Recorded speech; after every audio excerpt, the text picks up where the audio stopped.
Við erum ekki að kjósa leiðtoga sem þarf að endurspegla eða mun einhver tíman endurspegla alla sjálfstæðismenn. Heldur leiðtoga sem getur virkjað fólkið, sett sig í spor annarra og nýtt stærðina og breiddina og þekkinguna sem býr í sjálfstæðismönnum all land. Hvernig hefðir þú tæklað Helga Magnúsar-málið hefðir verið dómsmálaráðherra á þeim tíma? Og það er undir slíkri skýrri forystu og krafti fyrir sjálfstæðistefnunni og sín sem ég held að flokknum muni lánast að sameinast og stækka við sig sem er ekki síst verkefni af því að það er ekki bara verkefni að sameina þá sem fyrir og fleti heldur að ná til fleira fólks. Aumingjavæðingar vælu tóninum úr Þorsteini V. Einarssyni og þannig erum við að fara frá í Þorgrim Þráinsson. Já, nei, á svona ándjóks erum við að fara, erum við að fara í það? En ef við erum alltaf í vörð fyrir kerfið, það er að segja að ég sé alltaf að útskýra fyrir þig hvernig hlutinir eru í staðinn fyrir að leiða þig hvernig ég vil hafa þá og að leggja við hlustir hvernig þú upplifir þá, að þá erum við að bregðast hlutverki okkur. Er það ekki? Jú, held ég. Áslaug, hvað segirðu gott? Ég segi gott. Takk fyrir að bjóða mér. Já, þetta er bara sjálfsagt mál. Takk fyrir að koma. Partí hjá þér núna. Það er gaman. Formaðurinn. Já, ég ákvað einhenda mér í þetta í lok janúar. Heldur þú takir þetta? Ég hef fulla trú á þetta gangi.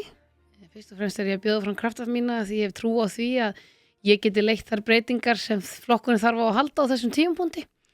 Og mér finnst tímapunkturinn spennandi sem við sögðu við mig í janúar eftir að Bjarni hætti. Þú vilt ekki taka við núna að þetta verður svona versta tímabil Sjálfstæðisflokksins. Ég held að við séum stödd í því og við getum annarkvort valið að vera fúl með niðurstöðu kosningana í lengri tíma og skammast okkar eða við getum snúið blaðinu við og náð raunverulegum árangri og gert þær breytingar sem þarf og meðal annars horta þess inn á við og velt fyrir okkur hvað við gerðum vel og hvað við gerðum illa og hvernig við ætlum að gera hlutina til lengri tíma til að stækka. Hvað var að stefnuna hans Bjarna? Helst? Sko, ekki stefnuna hans Bjarna. Bjarni er sammála okkur öllum gagvart sjálfstæðisstefnunni og það er nú það besta og þess vegna hef ég trú á verkefninu. Við eigum stefnuna, við þurfum ekki að leita að henni fyrir eins og aðri flokkar fyrir hverja kosningar. Við höfum stefnuna og við höfum fólki í flokknum út all land. Engin flokkur stendst okkur snúning en þann dag í dag þegar kemur að fjöldakjöruna fulltrúa landið allt. Og það er kannski svolítið vannýttur mannauður, það er sveitarstjórnar fólki okkar land allt. Og ég held einfaldlega að við þurfum og höfum verið í langan tíma núna í málamiðlunum við vinstrimenn og þar hefur stefnan okkar ekki skinið nægilega skert. Fólk hefur ekki upplifað að við séum stolt af henni og séum að berjast fyrir henni af því það sér það kannski ekki af því það gerist bak við luktadyr og þetta kemur fram í svona einhverju moði stundum út. Og ég held að fólk sakni þess að við séum stoltari að tala fyrir stefnun okkar, sýnum í verki hvaða aðgerðir við viljum ráðast í á grundvellinar. Og ég hef trú á verkefninu bæði út af stefnunu og fólkinu en ekki síst líka núna finnst mér einstakt tækifæri fyrir Sjálfstæðisflokkinn því það er áhugi á pólitík. Það er ekkert langt síðan að það var ekki. Að það var bara best að kjósa Framsókn því að þar var stuð og engin stefna. Og þetta er ekki staðan í dag. Það er áhugi á stjórnmálum, áhugi á þjóðfélagsumræðu og það er eitthvað sem við sjálfstæðismenn ættum að elska og nýta. Síðan er það sjálfstætt vandamál ætla ég bara að segja að fólk hafi ekki þorað að vera með okkur í liði. Það er að segja að það hafi verið svona ákveðið stigma ef maður má sletta að það vera sjálfstæðismaður. Og þar erum við kannski svolítið svona í gegnum tíðina að horta á okkar kynslóð og kynslóðuna einu fyrir ofan, ungt fólk í hruninu, þar sem bara þú hefur ekki sagt á vinnustöðunum þínum að kjósi Sjálfstæðisflokkinn og þú erum alltaf að segja það í hvort sem það er í fermingarveislunni eða í heita pottinum sko. Já, það hefur það ekki náttúrulega verið stærsta breytan í þessu hjá ykkur að fólk skammar sín fyrir að segjast þar í sjálfstæðismenn og að ungt fólk hefur svona, hvað ég að segja, síðastliðin svona 20 ár sagt er svona skammast í þeim sem að segjast þar í sjálfstæðismenn og sjálfstæðismenn viðurkenna það bara að þeir passa sig að vera ekki að segja það í fermingarveislunum og sérstaklega hjá ungu fólki sko. Jú, ég held að þetta sé eitt stóra verkefni sem við verðum að viðkenna og það er ekki síst þess vegna sem ég hef trú á því að ég geti leitt flokkinn þannig að við náum til fólksaftur og fólk þori að vera með okkur í liði og vilji vera sjálfstæðismenn og þori að hvort sem það er taka upp hanskan fyrir okkur eða bara spila einfallega meiri sóknarbolta gagnvart stefnunni ef svo má segja. Og þegar við erum búin að vera allt frá því eftir hrun og svo í svona málamiðluna ríkisstjórn að þá erum við stundum í varnarbolta, það er að segja að við hefum verið að verjast öllum tillögum skattahækkanir, við hefum verið að verjast ýmsum íþyngjandi sósíalískum hugmyndum sem koma reglulega fram í nafni svona góðra stjórnmála og núna sé komin sá tími að við þurfum að setja kassan út, þora að vera sjálfstæðismenn, taka slaginn fyrir stefnun okkar og standa með henni og vera óhrætt og í því gríðalegt tækifæri af því að margfaldarinn eins og maður getur sagt að margfaldarinn á það að fólk hrífist með okkur fólk og ef fólk ekki að hjálpa okkur að ekki einu sinni að segja hvað það kýs eða sé stolt með okkur að þá eigum við í erfiðleikum með að stækka. Já. Og þá þurfum við að horfa líka, og ég ekki að segja að þetta sé engan veginn að sé fólki að kenna heldur einmitt það að við þurfum að horfa í eigin bar með það af hverju fólk hefur ekki viljað fylgja sér með okkur þó að kjós okkur, margir hverjir ekki nægilega margir en ég að segja að þeim fjölgar ekki þegar það fólk sem þó kýs okkur þó ekki að segja frá því. En hverjum þetta þá að kenna sko? Því að það sem að mér hefur fundið svolítið skorst í svona nútíma umræðum stjórnmál ákveðið svona ábyrgð gagnvart ákveðinni stöðu. Það gríðarleg hægri bylgja í heiminum. Sjálfstæðisflokkurinn hefur ekki verið að ná að grípa það svona, hvað ég var að segja, mojo sem í kringum það. Af hverju, sko, það lítur að vera eitthvað sko, kerfislegt sem að þú getur bent á, ekki bara það að þið séu ekki nægilega storkir eða svona stoltir sjálfstæðismenn eða eitthvað þannig eða með kassan úti, heldur að eitthvað, þú veist, það hefur verið eitthvað kerfislegt sem hefur verið að, sumir segja að þetta hafi verið það að Bjarni hafi haft svo mikil svona, hvað ég var að segja, margar strókur varðar hérna hagsmunagæslu, sérhagsmuna, valdafólk varðar efnahagsmálin og þar fram til götunum, gæti þetta hafa verið það, þetta það að einmitt þið hafið ekki verið kannski nægilega góð á þinginu til dæmis eins og með málefni varðar hærislindur, þið voru of lengi á vagnin og þar fram til götunum. Hvað það svona, ef þú horfir þetta kerfislegt? Hvað var þetta? Ég held að sé margvíslegt og við værum búin að finna lausnina ef það væri bara einn vandi á henni. Því miður það ekki svo einfalt. Hluta af þessu að við erum búin að vera í ríkisstjórn þar sem við höfum gert dýrkeypta málamiðlun á stefnu okkar. En hluta af því að á sama tíma höfum við ekki talað nægilega skýrt fyrir stefnun okkar. Hluta af því að við vorum að tala fyrir málum og ég ætla bara ekki að segja að við vorum of sein á vagnin í útlendingamál. Það voru aðrir og seinir á vagnin með okkur af því að við börðumst hér fyrir breytingu og sáum í hvað stemdi allt frá 2019 þegar ég kem inn í dómsmálaráðuneytið og sé í hvað stefni og kem með harðari útlendingalöggjöf, trekkin í þingið og þinginu lánaðist ekki að klára það. Af hverju? Sjálfstæðismenn stóðu með því en ekki aðrir. Og þegar, og það var ekki fyrr en að umræðan breyttist af því að það sem við vöruðum við raungerðist að fleiri flokkar voru til í að standa með okkur. Og þarna kannski þarf að við tökum stundum alltaf alla umræðan út frá því eins og hún hafi alltaf verið eins og hún í dag. Það hvorki þannig sjálfstæðisflokkin, hægri bylgju eða útlendingamál.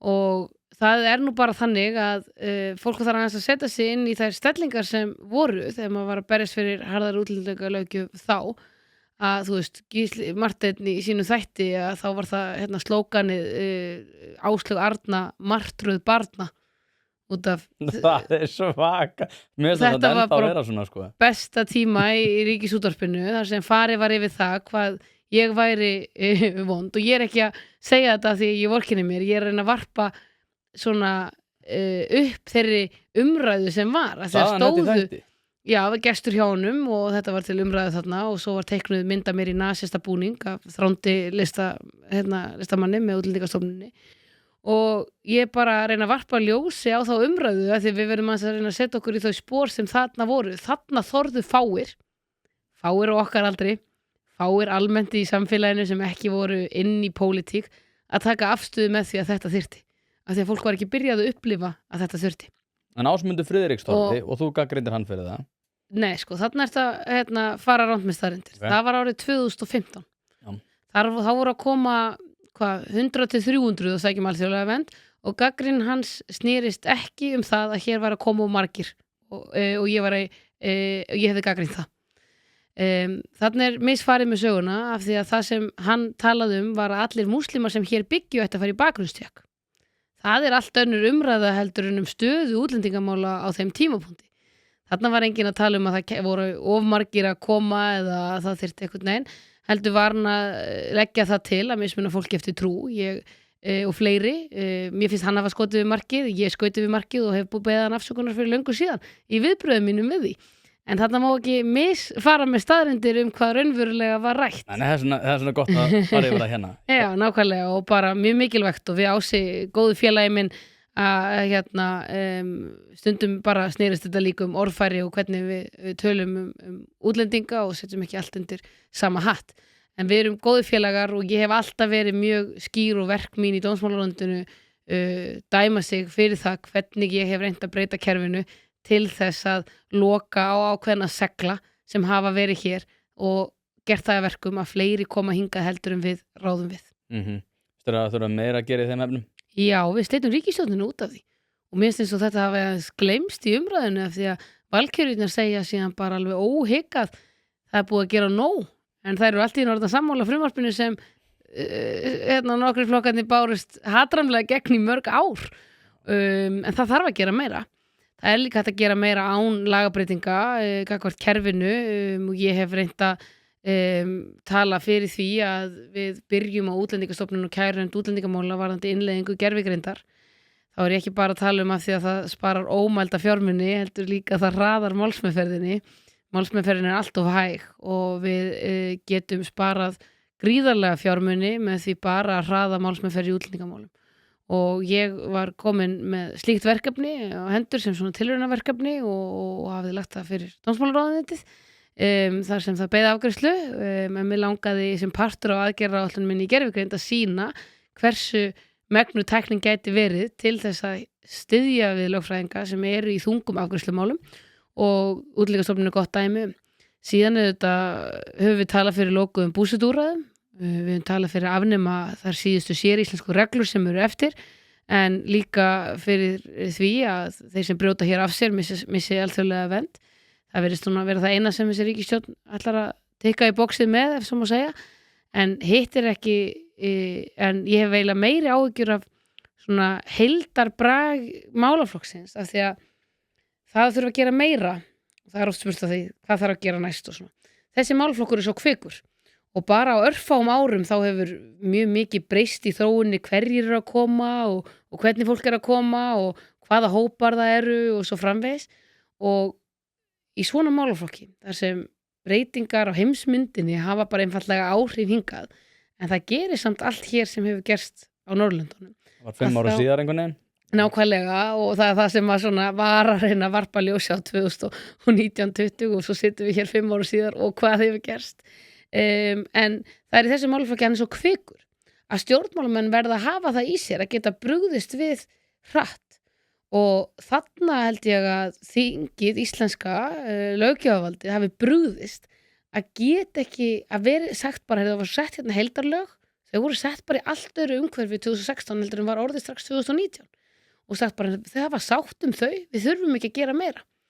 Þessi málaflokkur krefst stjórnmálamanna sem þora að taka ákvarðanir víl ekki fyrir sér að þeir hafa stundum haft rámt fyrir sér líka, segja bara nú hlutirnir orðnir öðruvísi og að þú getir brugðist við þannig að Ísland ráði við sína stöðu og sé með skýra stefnu í þessum málum.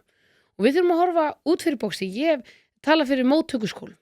Í kosningabaráttunni kom þetta til tals og ég var sökuð alls konar hluti sem skipti ekki máli en fólk verður að geta sett sig í spor kennara og nemenda sem eru að upplifa algjörar mjög erfiðar aðstæður og að ráða illa við verkefni með fjölbreyttum hópi en þar sem þetta við gengið vel eins og í skóla sem heitir Friðheimar sem við Háaleiti skóla í Ásbrú og Reykjanesbæ sem ég fór nú að heimsótti á dögunum eftir ég bauð mig fram sem formaður og var á ferðalagi af því að ég hefði heyrt talað þau, átt samtöl við þau en mér langaði að hitta þau. Þarna einstakt úrræði sem gerir það að verkum að það tekur nemendur í stuttan tíma það fer eftir því hvað þau þurfa langan tíma til þess að undirbúða að fara inn í íslensk skólakerfi finna hvar þau standa í námi sumir eru þar alveg þangað til að þeir sumir fara aftur vísað burt, aðrir fara síðan inn í íslensk skólakerfi og eru þá miklu betur staddir, bæði sjálfir til þess að fara í íslensk skólakerfi en að þá líka ekki heldur ábyrgðin á þeim kennara að koma manneskjunni og allt það álag sem því fylgir að finna út hvar hún stendur í öllu skólastarfi. Það líka eitt sem er mjög mikilvægt í þessum efnum sko, er að sko, sérþekking og annað í þeim dúr er af skornum skammti og þeir sem eru sérhæfðir í því að takast á við svona mál eru einfaldlega ekki nægilega margir til þess að geta ekki haft á einum stað. Það er líka svo mikið sem að týnist í þessari umræðu sko, og þetta er eitthvað sem á Norðurlöndin tala mikið sko, er að sérþekkingin hefur þá svolítið færst yfir á einn vettvang þar sem hafa getað tekist á við erfið mál varðar menningu og fleira og þá er hægt að taka á því þarna. Ef þetta dreifist yfir allt skólakerfið þá einhvern veginn bara kemur þetta niður á nákvæmlega þeim krökkum sem að þau segjast vera án aðgreina veist, og það er þetta sem er svo mikilvægt í þessu. En og þarna líka sko, finnum við fyrir því að undirbúningurinn er ekki síst fyrir foreldri. Bara að skilja íslensk skólakerfi, að styðja barnið sitt, að undirbúa að fara inn í íslenskan bekk og svo framvegis og hérna finnst mér við vera að tala fyrir einmitt mikilli mannúð að við gerum þetta betur og þetta er engin aðgreining til lengri tíma heldur bara eðlilegur undirbúningur og eðlilegur hluti til þess að varðveita árangur í skólastarfi fyrir öll börn sko. Þetta leiði mér reyndar að spurningu sko, sem ég ætla að koma með seinna og ég veit að þetta eftir að hljóma dónalegt þegar ég segi þetta sko, en ég veit þetta er spurning sem að þú vilt fá út af því að þú vilt geta svarað þessu og það er núna sjálfstæðisflokkurinn íhaldsflokkur og hægri kristinir íhaldsmenn hugsa með sér, herðu, ég er með hérna eina konu sem á börn, hefur verið í atvinnulífinu, hefur verið í öllum þessum málum, hvernig ætlar þessi manneskja sem situr hérna að fara að skáka henni þegar börn verða langstærsta pólitíska málefnið, það verður mikilvægast að ná utan þennan málaflokk og við ætlum að fara að láta sjálfstæðisflokkinn vera, með formann sem er ekki með börn, skilur ekki börn og hefur ekki með þetta að gera. Hvernig í ósköpunum getum við verið að reka íhaldsstefnuna undir þessum formerkjum þegar að börn verða svona stórbreyta? Guðrún Hafstadóttir er með reynslu úr atvinnulífinu en líka á börn. Hvað þú ert alltaf ung til að vera í þessu, þú ert ekki börn, þú getur ekki skilið þetta, ætlar þú að fara að mæta Kristrúnu Frostadóttur og fara að útskýra fyrir henni hvernig meðlög og fleira séu hvernig það kemur til hagsbót fyrir unga mæður? Getur þú bara að tala um málaflokka sem þú hefur upplifað sjálfur hér í þínu hlaðvarpi? Vá. Getur þú sagt fólki hvað þér finnst í málaflokkum sem þú hefur kynnt þér vel á þess að hafa upplifað endilega sjálfur? Ég ætla að segja við þig, ég er jafngömul og Kristrún Frostadóttir og Sigmundur Davíð þegar þau tóku við sínum flokkum. Og ég hef verið í stjórnmálum í áratug og hef gríðarlega reynslu af pólitíkinni og ógrynni af málaflokkum sem ég hef sett mig inn í og myndað mér skýra stefnu og sýn á grundvelli sjálfstæða stefnur. En ég hef líka öðruvísi reynslu. Ég er fjölskyldukona þó ég ekki sjálf börn og þú þarft ekki alltaf að eiga það sjálfur til þess að geta sett í spor annara. Við erum ekki að kjósa leiðtoga sem þarf að endurspegla eða einhver tíman endurspegla alla sjálfstæðismenn. Heldur leiðtoga sem getur virkað fólkið, sett sig í spor annara og nýtt stærðina og breiddina og þekkinguna sem býr í sjálfstæðismönnum all land. Ég var mjög ung þegar ég gekk í gegnum erfiða lífsreynslu sem gerði það að verkum að ég sitt hér í dag að mínu mati. Það að hafa mist mömmu mína, gengi í gegnum mikil veikindi foreldra minna unga á árum, upplifa það hvernig mamma mín fórnaði því að vera kennari til þess að vera heima með systur minni sem er fötluð og að missa svo mömmu mína bara rétt rúmlega 20 og verða fullorðna konan í fjölskyldunni á þeim tíma. Við það fekk ég mjög mikla reynslu og þekkingu í farteskið. Það sem ég fekk var líka ákveðið tómarúm sem ég þurfti að reyna að fylla með veikum mætti og var kannski ekki endilega tilbúin til, en þurfti að þroskast mjög hratt og geta staðið á mínum eigin fótum og velti fyrir mér hvernig ég ætlaði að lifa lífi mínu í kjölfarið. Og ég hef því allt öðruvísi reynslu en Guðrún, en reynsla ekki bara mæld í ykkur ebitu sko. Það fullt af fólki í sjálfstæðisflokknum sem hefur rekið fyrirtæki, sem eru í sjálfstæðum rekstri, sem eiga mörg börn og það það fólk sem ég mun alltaf nýta mér til þess að taka réttar ákvarðanir. Þú talar að stíga inn í framtíðina. Þú hefur gert það áður á svona hinum ýmsu vettvöngum varðar stefnu Sjálfstæðisflokksins. Hvað meinarðu með hvað þýðir það að stíga inn í framtíðina? Ég meina kannski svona þessi, ef þú væri að reka fyrirtæki, að þá værir ekki alltaf bara að skoða hvernig gekk fyrir mörgum árum síðan. Það gekk kannski betur að selja vöruna sína þá, en það önnur lögmál til að selja vöruna betur í dag. Og varan stefnan okkar. Hún stefna Sjálfstæðisflokksins sem þarf ekki að breyta, heldur þarf frekar betur að tala skýrar fyrir, stundum á mannamáli, stundum meira hluti sem skiptir fólki í alvörunni máli, en ekki að vera að rífast litlu hlutina sem svona stundum þekja ákveðna umræðu. Og ég hef útskýrt þetta stundum svona í léttu máli að við eigum stefnuna á fólki sko, en við erum ennþá að vinna í Windows 95. Það að segja að það stenst ekki samkeppni þegar kemur ný stjórnkerfi ef við uppfærum ekki okkar eigin. Og þá á ég við líka grunninn í flokknum okkar. Grunnurinn samskipti við fólk, talsamband okkar við alls konar hópa í samfélaginu, það starfið okkar og félagsstarfið, það uppbygging valhallar, það fjölmiðlunin, það að segja hvernig við nýtum okkar eigin fjölmiðlun í markaðssetningu og fleira. Það allt þetta sem mér hefur þótt svona aðeins vannýtt að við getum gert miklu meira úr verandi þessi stóri flokkur og að þegar maður upplifir að við séum ekki að rækta okkar eigin garð, svo ég noti þá samlíkingu, að þá vaks engin ný blóm sko. Það kemur ekkert nýtt fólk í starf sem ekki aðlaðandi eða snýst hugsjónir og hugmyndir. Og ég gerði þetta þegar ég kom inn í ráðuneyti.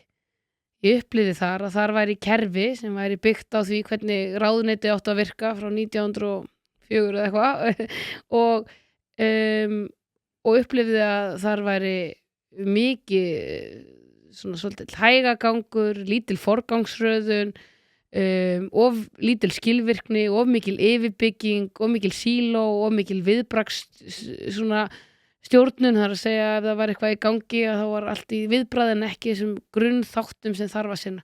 Og mér líður eins kakvart Sjálfstæðisflokknum.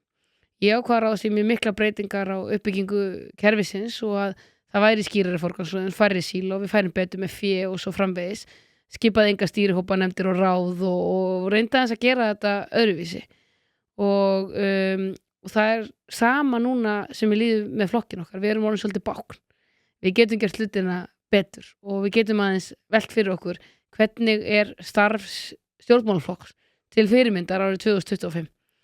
Ég ekki alveg viss að við horfum á hluta af starfinu okkar í dag og teldum að það væri nákvæmlega eins og það í dag, en við eigum ótrúlega styrkleika. Landsfundur eitt af þeim, stór prófkjör annað af þeim,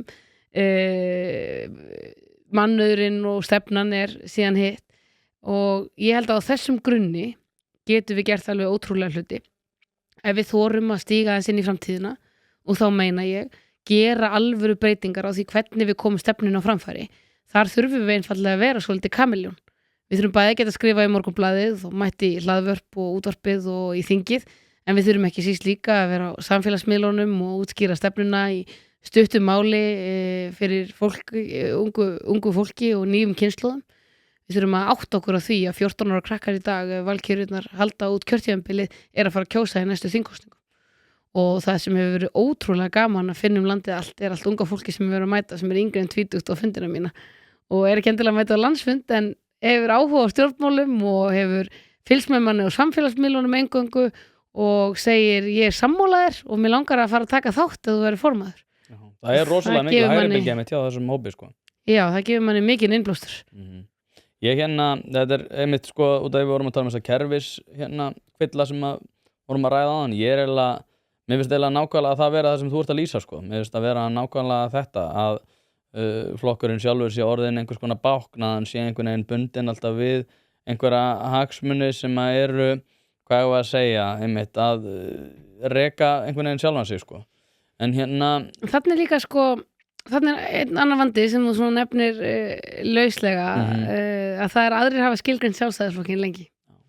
og skilgreint fólkið í honum, skilgreint meira þess að innanhús átökin og sumir farið að taka undir það hjá okkur alveg svona óvart á þess að þetta sé nákvæmlega þannig en þetta er það sem andstæðingar okkar vilja koma á framfæri. Og það var nú bara heila heill stjórnmálaflokkur skipaður búin til 2 mál, annars vegar Evrópusambandið og það að viðstæðan fyrir sérhagsmunni en þau almannahagsmuni. Þessu höfum við ekki svarað nægilega vel. Því að almannahagsmunir er ekkert annað en að standa með fyrirtækjum í landinu. Það eru almannahagsmunir að standa vörðum verðmætasköpun og vörðum það að fólk geti bjargað sér sjálft og við velunum dugnað. Það eru almannahagsmunir að standa vörðum bæði ferðaþjónustuna og sjávarútveginn og það eru almannahagsmunir að hér verði til fjölbreytt störf og verðmæti svo við getum rekið þá velferð sem við ætlum að bjóða fólki upp á í samfélaginu. Og þarna hefur við leyft öðrum að skilgreina okkur á þess að svara nægilega vel fyrir okkur. Á sama tíma og við þurfum auðvitað að velta fyrir okkur af hverju fólk hefur þessa ímynd af okkur. Hvað hefur við gert til þess að sumir upplifi þessa ímynd? En fyrst og síðast þurfum við að þora að svara fyrir okkur og skilgreina okkur sjálf og hætta að vera bogin í baki gagnvart því að vera sjálfstæðismenn. Já, þetta er bara eitt í hug, sko. Hvaða stjórnmálamanni speglar þið helst í? Ertu hinn nýi Thatcher? Ég hef ekki speglað mig endilega í einum stjórnmálamanni, en Hvað finnst þér Thatcher samt? Ég hef fylgst lengi með henni og er aðdáandi margra hluta í hennar fari og hennar stefnu. Og hvernig hún talar sérstaklega ríkisvaldið og einstaklingsfrelsið og það er þessi svona klassíska hægri stefna sem sjálfstæðisflokkurinn stendur fyrir sem er blanda af frjálshyggju og íhaldssemi. Það er hún sem er svo einstaklega falleg og við eigum svo margt sameiginlegt undir þeim merkjum og það eru stjórnmálamenn sem tala óhræddir fyrir því á mannamáli af ákveðinni svona af ástríðu fyrir henni sem hafa heillað mig mest og ég hef því kannski ekki speglað mig endilega í neinum stjórnmálamenni og mér stundum svona svolítið klísja þegar verið að líka nýjum stjórnmálamönnum við þá gömlu þó ég skilji að fólk vilji svona setja okkur í eitthvað box að þá erum við öll misjöfn og eigum misjöfna styrkleika en ég held að minn mesti styrkleiki sé hvað ég er óhrædd að tala fyrir stefnunni, óhrædd að leita mér aðstóðar og hlusta á fólk og hvað ég hef farið mikið landið og þekki orðið marga Íslendinga og get sett mig í þeirra spor til að taka bestu ákvarðanir. Ég fekk nokkra spurningar fyrir þetta hlaðvarp. Það voru margir sem að flestar beindust að sjálfstæðisflokknum og ég er það búin að svara en þú kannski búin að svara þessu sko en einn sem var að velta fyrir sér hvort að sjálfstæðisflokkurinn myndi verða alvöru hægri flokkur undir þinni stjórn hvort og svona beindið í aðalega að því sko hvort að þeir myndu þá ekki fara í einhvers konar samstarf með vinstri flokkum og færast alltaf nær einhvern veginn vinstrinu og svona tapa svolítið einkennum ykkar. Nei, ég held einmitt að flokkurinn undir minni stjórn myndi tala miklu skýra fyrir sjálfstæðisstefnunni. Þegar sumir spyrja hvort myndu fara, verður meiri miðflokkur eða meiri viðreisn, við eigum að vera hvorugt sko. Við eigum bara að vera meiri sjálfstæðisflokkur og það er það sem fólk hefur saknað. Var það þá hægri stefna? Og það er hægri stefna. Það er þessi klassíska hægri stefna sem sjálfstæðisflokkurinn stendur fyrir. Þannig að það færist meira til hægri undir þinni forystu? Miðað við þá upplifun sem fólk hefur á flokknum í dag, já. Af því að við höfum verið að gera málamiðlanir. En hann þarf ekki að færast neitt, hann þarf bara að fara tilbaka í grunninn sinn. Og það er vandinn að fólk hefur saknað þess að hann fari í grunninn sinn og tali skýrum stöfum frelsi einstaklingsins og athafnafrelsi. Tali skýrt fyrir því að ríkisvaldið ekki að gera allar hluti og ég hætta í samkeppni við einkaaðila, að við velunum dugnað og við lækkum skatta og við tölum mjög skýrt fyrir það að við getum minkað báknið og að við tölum fyrir varnarmálum og alþjóða viðskiptum og svona þessu markashagkerfi sko, við eigum að vera algjörlega óhrædd þarna og þetta er held ég bara það sem fólk hefur saknað og ég mun tala mjög skýrt fyrir þessum gildum og ég held að það sé það sem fólk er að kalla eftir það er ekki markmið að vera stór í sjálfu sér, það er markmið að við verðum stór af því að við tölum skýra fyrir okkar stefnu, af því ég er viss að þá munu fleiri fylgja okkur á máli. Þannig að þú telur að það sé rangt hjá Bjarna að segja það út af því að það hafa verið svo margir flokkar að sækjast eftir þingsæti að þá sé sjálfstæðisflokkurinn minni. Auðvitað hefur pólitíkin og umhverfi stjórnmálana áhrif á það hverju velja og þegar þú ert Evrópusinni og finnur bara flokk sem talar eiginlega aðalega fyrir því að þá kannski ekkert skrítið að þú leitir þangað sko. Þú sett sammála grunnstefum sjálfstæðisstefnunar að öðru leiti. En það ekki eina ástæðan og getur ekki verið eina afsökunin. En þessi hægri bylgja eins og þú talaðir áðan sem svona við mikið nýtt okkur, það hefur kannski, hún er samt talsvert nýtt til komin þó hún hafi verið svona meittlast inn meira og meira síðust ár. Hérna, sko, það er svo mörg, ég fekk slatta af spurningu, sko, en hérna, ég ætla að, eins og þú segir, ég ætla að meitla þeim svona einn. Hérna, einu var alveg góð, fannst mér. Hvernig hefðir þú tæklað Helga Magnúsar-málið, hefðir verið dómsmálaráðherra á þeim tíma? Nú þekki ég ekki alveg gögnin Nei, á bakvið málið og get erfiðlega sagt til það hvernig ég hefði afgreitt það mál. Ég fekk ýmis erfið starfsmannamál upp þegar ég var dómsmálaráðherra. Varðaði stofnanir dómsmálaráðuneytisins og ég held að það dæmi sig hvernig ég leysti úr þeim farsarlega til þess að stofnanirnar héldu áfram að virka og við næðum árangri þar. Þannig að ég held að hvernig ég hef dílað við hinn ýmis erfiðu starfsmannamál sem upp hafa komið segi meira til það heldur en ég fara að geta í einhverjar eyður gagnvart þessu máli. Mér finnst þetta bara svo skrítið, sko. Þetta náttúrulega barnalegt að einhverju leyti, sko. En hversu langan tíma þetta hefur tekið og einhvern veginn hvað er það versta við málið? Sko? Svona mál eiga ekki að svona grassera í kerfinu í svona langan tíma. Það er betra að taka ákvörðun saman hver hún að mínum mati og taka hana í staðan fyrir að láta málin grassera svona lengi. Já, hérna þá langar mig að vita, sko, hvernig heldur þetta verði hjá þér og Guðrúnu, sko, því að maður ekki alveg búin að sjá, það er búið að vera eitthvað drama í sambandi við hverjir fá að komast á landsfund og eitthvað þar fram til götunum, en þetta fer svona hægur á stað, ég man nú ekki alveg hvernig þetta var, en mér finnst þess að tímalínan sé aðeins öðruvísi heldur en síðast þegar Gulli og Bjarni voru etja kappi, að þá var meira svona eitthvað sameiginlegir viðburðir og eitthvað þannig, en þessi barátta einhvern veginn aðeins öðruvísi, hún kannski örlítið svona allavega hófstilltari á yfirborðinu, kannski betri að því litinu til. Hvernig heldur þetta verði, sko, þegar þið farið á landsfund? Verður þetta mikið af viðburðum að þið að koma saman fram eða verður þetta svona þið í sikkura lagi? Hvernig sér þetta fyrir þér? Við Guðrún eigum í frábærum samskiptum. Hún frábær stjórnmálamaður og ég mjög glöð að hún skildi gefa kost á sér. Ég held að sé styrkur fyrir Sjálfstæðisflokkinn að fá að velja. Það sýnir mátt okkar og mér finnst svona hraustleikamerki við flokknum að fólk að gríðarlegu vilji til að komast á landsfund sem bara sýnir áhugan á flokknum og hvað við getum gert eftir landsfundin, sama hvernig fer. Ég finn fyrir því að þetta auðvitað öðruvísi barátta, það rétt hjá þér, af því að og kannski eðli málsins samkvæmt af því að hér ekki að ræða sitjandi forystu. Hér verið að ræða breytingar og við komum báðar talsvert fyrr fram heldur en Guðlaugur Þór kom þegar síðasti landsfundur var og þess vegna var baráttan svona miklu þrengri og sneggri og kannski svona pústaði nær landsfundi ef svo má segja. Einn af göllunum finnst mér við uppbyggingu flokksins hversu þröngt á að kjósa formann. Það að segja hversu fáir fá að koma því vali þó að þetta sé stærsta fjölda samkoma sem þekkist hjá stjórnmálaflokkum á Íslandi að þá eigum við samt að tala fyrir því og ég hef gert það að opna þann valmöguleika. Ég held líka að þetta ítundur óþarfa átök og þá umræðu sem við höfum séð sem algjör óþarfi ef fólk fengi bara sæti sem almennt virkir þáttakendur í Sjálfstæðisflokknum og ég hef lagt það til við mína stuðningsmenn að eiga þetta samtal við Guðrúnu og ég hef nefnt það við hana líka að við leggjum fram svona tillögu að þetta ákvæði verði sérstaklega skoðað og þessu breytt á næsta landsfundi. Já. Og Verið þið báðar samþykka því? Já. Ok.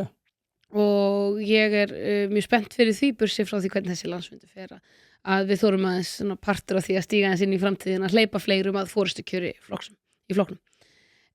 Að öðru leyti að þá tel ég það þessi barátta hafi farið fram rosalega vel við Guðrún hittumst nú fyrir norðan á dögunum þar sem við vorum báðastaddar á hringferð okkar landið og ég ég finn bara að það hugur í fólki, margir munu bara ákveða sig á landsfundi og þetta ekki jafn svona skipt eins og fólk heldur, fólk sem mjög ánægt með okkur báðar og mun bara gera upp hug sinn næstu helgi. Þessi vika við munum mætast í einhverjum viðtölum, bæði á Vísi og á RÚV og svo verður sameiginlegu viðburður með Landssambandi sjálfstæðiskvenna og veit ekki hvort að súsararnir ætluðu eitthvað að gera, en ég finn það bara að þetta styrkir flokkinn og að við eigum og það hefur styrkleiki okkar í lengri tíma þó það alltaf komið upp einhverju pústrar og þannig getum við farið fyrir okkar tíð, Gunnar og Geir og svo Davíð og Þorsteinn og svona að við eigum þetta styrkleiki flokksins að geta valið einstaklinga og fyllt sér svo á bak við þeirri forystu sem verður kjörin og það stóra verkefnið og ég hef oft sagt og ítrekkað þegar fólk segir hvernig það að ná fólki sama, hvernig átt þú eitthvað samhælt með þessum eða þessi tveir einstaklingar, hvernig þeir í sama flokki. Við eigum bara miklu meira sameiginlegt en sundrar okkur og til að ná fólki saman að þá þarf ekki bara að segja það að þú heldur að ná þeim saman, það þarf skýra sýn og hugsun hvert við ætlum af því það undir þeim formerkjum sem fólk í stjórnmálaflokki yfir höfuð. Við erum í stjórnmálaflokki fyrir hugsjón af því að við eigum einhverja sameiginlega hugsjón það hvernig við sjáum Ísland fyrir okkur til lengri tíma og það undir skýrri forystu og krafti fyrir sjálfstæðistefnunni og sýn sem ég held að flokknum muni lánast að sameinast og stækka við sig sem ekki síst verkefnið af því að það ekki bara verkefnið að sameina þá sem fyrir og fleti heldur að ná til fleira fólks. Og hvert erum við að fara? Erum við að fara þá frá svona aumingjavæðingar vælutóninum úr Þorsteini Feinarssyni og þannig erum við að fara frá í Þorgrim Þráinsson nei á svona ándjóks erum við að fara, erum við að fara í það?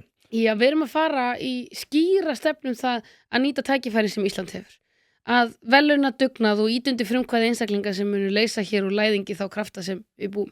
Við ætlum ekki í Evrópusambandið og þau þurfum að vera algjörlega vakandi gagnvart því að þessi ríkisstjórn sem nú völd ætlar að leiða okkur þangað og teima okkur og kannski plata okkur þangað.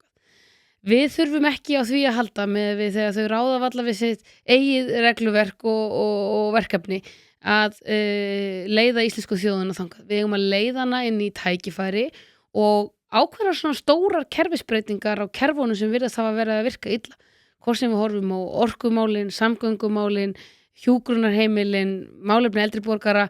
Við þurfum aðeins að þora að vera flokkurinn sem talar fyrir framsæknum breytingum á þessum kerfum sem við þorum að taka til það sem þarf, einfalda kerfin og forgangsraða betur í ríkisreksturinn og við eigum að einfalda mínum að ríkisreksturinn, nýta tæknivæðingu og gervigreind eins og ég hef sýnt fram á og þar með gætu við lækkað skatta mínum að verulega á Íslandi og ef við ítum undir að hér verði til fjölbreyttari atvinnugreinar og atvinnugreinar okkar haldi áfram að stækka, hér verði til fjölbreytt störf og við höldum utanum þau tækifæri sem eru hjá litlum og meðalstórum fyrirtækjum og leggjum þar aðeins betur við hlustir hvað við þurfum að gera að við þorum að hugsa aðeins upp á nýtt gagnvart mennta og heilbrigðiskerfinu sem eru taka til sín gríðarlega fjármuni en við erum ekki endilega að fara alltaf vel með þá að því að við þorum ekki að nýta einkaframtakið og nýsköpun og tæknilausnir og aukna skilvirkni. Þannig að ég held að ég hafi sýnt það að ég sé þannig stjórnmálamaður að ég hafi mjög skýra framtíðarsýn gagnvart breytingum á kerfum. Svo þarf ég að leita mér ráða og sérfræðiþekkingar gagnvart því hvernig við setjum breytingarna fram og að nýta þekkinguna sem býr ekki síst innan sjálfstæðisflokksins á öllum þessum málaflokkum sem ég hef nefnt. En í því felast finnst mér ómælt tækifæri og undir slíkri forystu ættum við að geta sameinast að koma flokknum aftur á sitt blómaskeið. Ertu þá spennt yfir því svona sem að þú ert að sjá vestanhafs sem að Trump og Elon Musk að gera? Það margt þar spennandi og þarna sérstaklega varðandi einföldun regluverks og að taka til í kerfinu að það hugnast mér mjög vel og í takti við það sem ég hef rætt gagnvart þínu íslenska kerfi og leiði mig kannski í það að vandamál sjálfstæðisflokksins því að við rættum það svona stuttli upphafi og svo við farið í ýmislegt að mínum mati líka að fólk upplifir okkur sem kerfisflokk og við erum orðin samdauna kerfinu og þegar við erum samdauna kerfinu þá upplifir fólk ekki að við séum að vinna fyrir það og það held ég að mínum mati helsta ástæðan fyrir gengi flokksins í síðustu kosningum að fólk treyst okkur einfaldlega ekki til þess að ná fram árangri á grundvelli okkar stefnu og þegar við erum orðin samdauna kerfinu búin að vera lengi við völd það að segja, berum ábyrgð á ýmsu en ef við erum alltaf í vörð fyrir kerfið, það að segja ég sé alltaf að útskýra fyrir þig hvernig hlutinir eru í staðin fyrir að leiða þig hvernig ég vil hafa þá og að leggja við hlustir, hvernig þú upplifir þá að þá erum við að bregða hlutverki okkur sem stjórnmálaflokkur og þetta að gerist fyrir Íhaldsflokkinn í Bretlandi, þetta gerist fyrir demókrata í Bandaríkjunum og við vorum að setja okkur í spor kjósenda af hverju enduðu kosningar með þessum hætti og þá ekki síst í Bandaríkjunum af hverju, ég hef lært að skilja það af hverju staðan með þessum hætti þar fólk bara meira upptekið af heimilisbókhaldinu heldur en með einhverjum dygðast greitingum stjórnmálamanna og þar verðum við, þú veist, hvort sem við ræðum jafnlaunavottun eða eitthvað vókismæði hvað sem sko, við verðum að geta einbeitt okkur að aðalatriðum og það sem kjósendur að díla við dag frá degi og það þess vegna sem ég hef lagt mikla áherslu á það að við ráðum við kerfið að yes minister þættirnir séu ekki heimildaþættir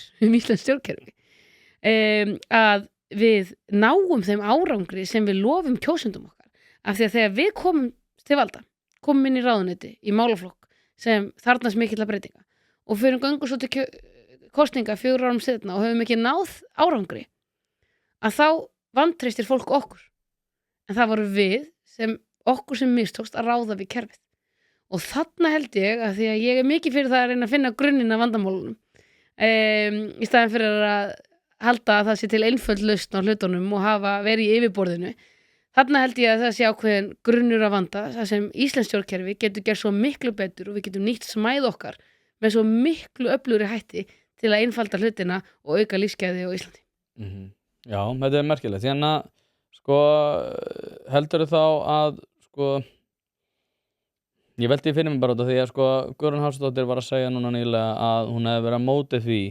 að slíta þessari ríkisstjórn. Ert þú ósammála því? Já. Þú varst sammála því að Bjarni hefði þetta slíta henni? Já, ég var algjörlega skýr með það. Var það aðalega út af útlendingamálunum eða var eitthvað annað sem kom að hana? Það voru nokkri hlutir. Ég vissi ekki að Guðrún væri búin að segja þetta opinberlega. Hún sagði þetta í þjóðmálum hjá hjá Gísla Frey. Mér minnir að hún hafi sagt eitthvað á það leið að hún hafi verið pirruð yfir því að þau hefðu verið með ákveðin mál í bígerð og hefðu getað í rauninni klárað þau ef ég ekki að fara með Já, einmitt. Ég ósammála þessu af því að við höfum bara svo lengi upplifað það hvernig samstarfsflokkar okkar vinna gagnvart málum sem þau hafa sagt að þau ætla ekki að afgreiða sama hvað við höfum svo þau stoppa og það mánuður eftir mánuð og við reynum af því að við getum aldrei afsakað það að berjast fyrir stefnun okkar að það gerðist allt og hægt og bara eiginlega ekki neitt í sumu og ég var algjörlega sammála Bjarna að slíta ríkisstjórninni þegar samstarfið með þeim hætti að það hafi verið gengið á atvinnufrelsi að orkumálin séu ekki komin lengra, að útlendingamálin sem höfðu verið og voru vissulega sum enn í vinnslu, að það væri búið að segja að þau færu ekki í gegn á þeirra vakt, að þá getum við ekki reynt á það eftir nokkra mánuði og svo farið ekki í gegn og þá sagt þetta kom okkur stórkostlega óvart. Við þurfum að átta okkur á því að þau höfðu sett sig í þau spor, Vinstri grænir, að þau ætluðu ekki að afgreiða þessi mál. Og þá ákveðin forsenda fyrir því að starfa með þeim búin. Af því það nátengt því sem ég reifaði hér áðan að þessi málaflokkur svo kvikur að við verðum að starfa í ríkisstjórn sem getur tekið erfiðar ákvarðanir.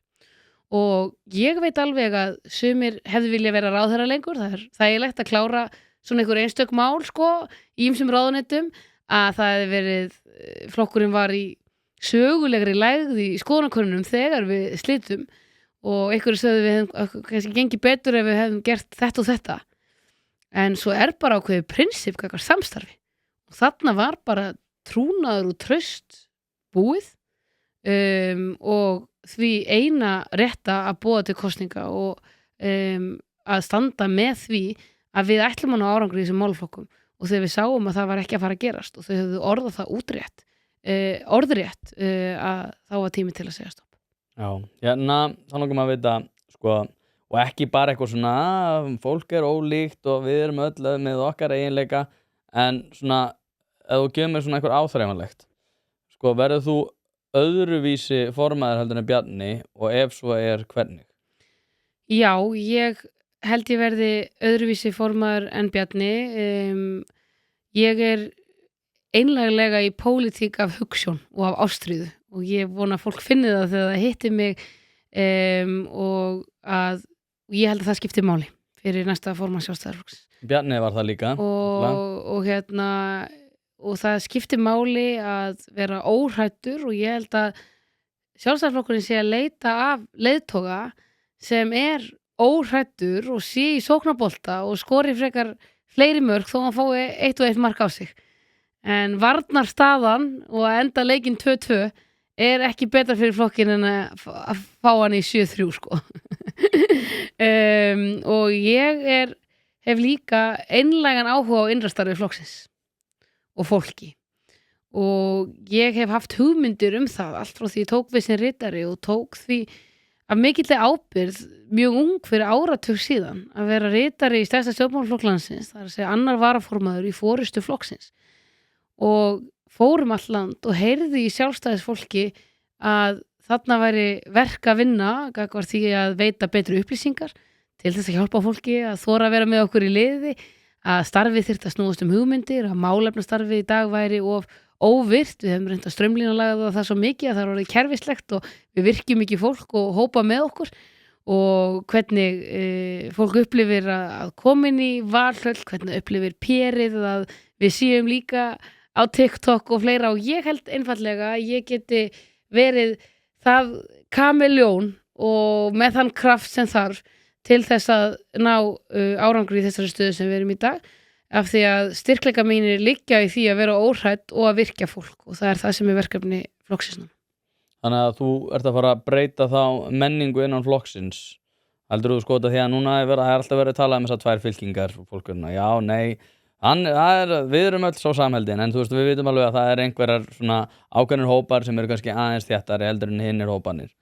Hvað ætlar að gera til þess að sjá til þess að þessir hópar verði sameinaðir því að við svona, ég ætla að fara á mínum bæjendunum séð, þá horfi ég á þetta þannig að helsta, eða svona erfiðasta málið varðar þessar svona í Sjálfstæðisflokkinn líka að geta verið svolítið með 1 spjót úti sem þá tölvöld sterkara heldur en einhver 2 spjót eða jafnvel 3-4. Nákvæmlega. Hvað ætlar að gera til þess að svona rétta út, svo ég noti svona sterkt orðalag, til þess að rétta út sáttarhönd í þessum efnum? Ég mun verða formaður allra Sjálfstæðismanna. Sama hvort þeir hafi starfað mikið gegn mér og staðið með öðrum í hverskis baráttum sem ég hef verið í Sjálfstæðisflokknum til þessa sem partur af stjórnmálunum. Allir sem vilja starfa með mér í því verkefni og fylgja sér á bak við því verkefni ég mun virkja það fólk sama hvar það hefur staðið. Ég mun líka hlusta og vinna í því að eyða þeim átökum sem hafa staðið í kringum val og landsfundarfulltrúum með þeirri breytingu sem ég vísaði áðan af því að það hefur gert það að verkum að sum félög snúa sparum varðveislu ákveðna landsfundarsæta í staðin fyrir að snúast hugmyndir og að laða nýtt fólk. Þannig að ég mun ráðast líka á þá rót sem ég held að hafi svona haldið uppi átökum til lengri tíma en þörf hefur verið á þegar við tökumst á einstaklinga. Ég mun líka vinna með Sjálfstæðismönnum að skýrri sín hvert við erum að stefna svo við komum einhent út á við. Af því að andstæðingar okkar eru annar staðar en innanhús. Og Guðrún og þeir sem styðja hana eru ekki andstæðingar mínir, þetta eru samherjar í Sjálfstæðisflokknum og ég mun leggja mig alla fram til þess með öllum þeim sem tilbúnir eru til þess að starfa með mér að þessum verkefnum. Og ég finn það á langflestum stöðum fólk sem ætlar að styðja Guðrúnu tilbúið að starfa með mér að fundi loknum og það er það sem er styrkleiki flokksins og við verðum að sýna það í verki að landsfundi loknum. Eitthvað svona, því að nú eru þið náttúrulega að fara etja kappi, Sko, eitthvað sem að þér dettur í hug sem að gera það að verkum að þú telur þig betur í stakk búna til þess að sinna þessu? Er eitthvað svona, eins og ég tala nú aftur það sem ég nefndi með Bjarna, eitthvað svona áþreifanlegt sem að gera það að verkum að þú ert betur til þess fallin að sinna þessu heldur en Guðrún Hafsteinsdóttir? Ég hef ekki farið í það að sjálfa bera okkur saman, fólk verður að gera það. En það eru ákveðnir eiginleikar í mínu fari sem ég held að séu góður fyrir næsta formann Sjálfstæðisflokksins og eru ástæða þess að ég treysti mér í það. Ég finn hjá fólki að það hrífst með mér með sjálfstæðistefnunni og skynjar að maður sé óhrættur í ákveðna kerfisbreytingar. Ég finn það að ég næ til næstu kynslóða og ég finn að það er ungt fólk að fylgjast með mér í pólitík og gefast upp á Sjálfstæðisflokkin. Og ég finn að ég get virkjað með mér fólk og á þess vegna góðan stuðningsmannahóp. Það er ekki út af einhverju baráttu, það er af því að ég virkja fólk til þáttöku með mér af því að þetta gerir engin einn. Síðan hef ég dýrmæta reynslu af stjórnmálum og hún er nú orðin af skornum skammti í þinginu í dag. Það eru örfáir þingmenn sem eru með meiri þingreynslu en ég og sú reynsla í bland við það að vera með kraft fyrir stefnunni og ná til næstu kynslóða er held ég að það sem flokkurinn þarf á þessum tímapunkti. Hvað sko, þú kemur hana inn náttúrulega í stjórnarandstöðu. Hvernig ætlið að pakka saman kommunum eins og þú myndir kalla það? Ég myndi kalla það. Svo kemur fyrirsögnin og er þín orð og gefur mér. Ég er alltaf að upplifa það og defafa að fyrirsögnin eru orð, spurningar, höfundar. Já. Nei, þú náttúrulega kallar það ekki. Nei, ég er að grínast. Sko, það verður verkefni fyrir okkur að vera góð í stjórnarandstöðu. Þar finnst mér mjög mikilvægt að við verðum mjög föst fyrir. Það má slá á létta strengi og stundum bjóða þau einfallega bara upp á það að það sé gert létt grína stöðu mála í ríkisstjórninni núna. Ekki hinga til allavega. Við þurfum að vera staðföst og við þurfum að vera föst fyrir og gagnrýna þau mál sem við teljum ekki til hagsbóta fyrir Íslands samfélag. En við þurfum líka að samþykkja þau mál sem við teljum að svo séu og styðja þau í verkefnum sem eru brýn og mega bara ekki bíða. Á sama tíma held ég að það sé stærsta verkefni okkar að falla ekki í pittin að elta aðra í stjórnarandstöðu, heldur sína fram á okkar sýn og sína fram á okkar áætlun það. Hvernig við ætlum að halda utan hlutina þegar við tökum við. Hvað við ætlum að gera, hvernig við ætlum að stjórna og hvar við ætlum að forgangsraða til þess að ná meiri árangri. Og það er sú sýn á meðan við erum í stjórnarandstöðu sem ég til mjög mikilvægt að vinna að svo að fólk fylgi sér á bak við okkur fyrir næstu kosningar. Já, þetta verður mjög merkilegt sko, því að ég var nú að djóka að það hefði ekki komið upp neinn mál sko. Þetta er búið að vera frábært. Já, þau er einhvern veginn eiga svolítið erfitt með einhvern veginn að ná undir sig fótunum í hennum ýmsum málum. En ég sko velti fyrir mér núna einmitt þegar að sko það er þessi 3 flokka stjórn. Þetta er svolítið svona eins og búið að vera Reykjavík, svona ákveðin Viðreisn og Flokkur fólksins og Samfylkingin. Þó svo að Flokkur fólksins var reyndar ekki í stjórninni en þetta er svona keimlíkt og er búið að upplega í borginni. Hvað Mjög líkt bara. Já, sko, þú talar að þau þurfa að vera hvöss. Föst fyrir, já, ok, það er það bila sama. Sko, ég velti fyrir mig núna út af því að við vorum að tala að það er hægri bylgja. Ég skilði þannig að þessi að fara að færa ykkur til hægri. Miðflokkurinn verður alltaf þarna til að svona topp ykkur. Sko, með breiðfylkinguna. Út af því að þó svo að sé ákveðin hægri bylgja, að þá eru örugglega einhverjir sjálfstæðismenn sem að hafa farið til Viðreisnar auðvitað á síðastliðnum árum en jafnvel kannski til Samfylkingarinnar og kannski einhverju leyti eldri borgarar til Framsóknar og Flokks fólksins líka. Já, og bara allt þar fram eftir götunum. Sko, heldur að þau geti verið þessi breiðfylking ef þú ætlar að fara of mikið til hægri eða þú veist hvernig ætlar að ná þessu miðpunkt sko? Nú finnst mér þú fara út af sporinu gagnvart þessu. Ok, þá voru að leiða þetta. Af því að sko sjálfstæði stefnan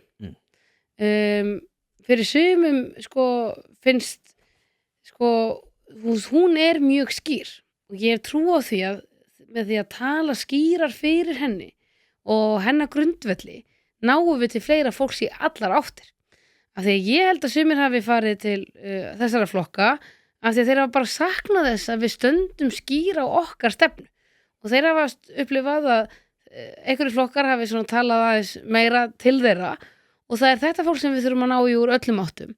En mín lausn við því er ekki að vera mildari og segja minna og vera minni í okkur og ég held að sú leið hafi bara einfallega ekki virkað. Sú leið sem virkar að skapa hér skýra framtíðarsýn og það það sem mér finnst Miðflokkurinn ekki hafa þó hann viti það að hann geti fengið ákveðið fylgi núna með því að trompa okkur alltaf til hægri. Það ekki leiðin sem við þurfum að fara að trompa þá í fyrirsagnir eða vaði í mannin eða annað í stjórnarandstöðunni.